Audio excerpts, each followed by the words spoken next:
Communities and communion. Both religion and science have a strong sense of community.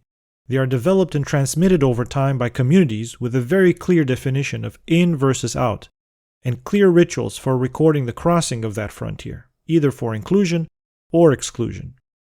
Christianity has baptism for inclusion, and science has the PhD. You cannot get a research position without a PhD. You cannot take communion without being baptized.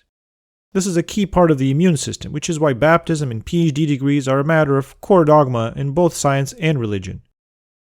You may think that this in versus out, us versus them mentality is regressive and obtuse, but I would argue that it's just a basic consequence of thermodynamics.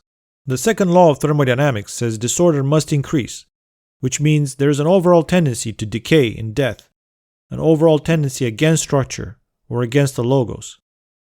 Therefore, resilience in the face of decay and death, aka against thermodynamic equilibrium, requires a separation between the realm of resilient structure, i.e. the inside of the body, and the realm of chaotic decay, the outside of the body. In the case of living cells, the separation is the lipid membrane.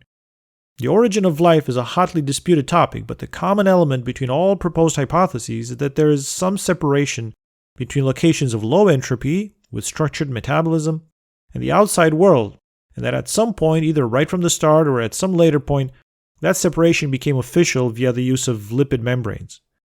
This separation is the original immune system, and baptism or PhD degrees is just the latest incarnation allowing for the stability of the scientific or the religious metabolism.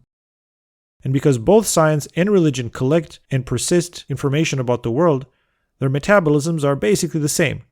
They have two big components: research and education. Let's start with education. Education system.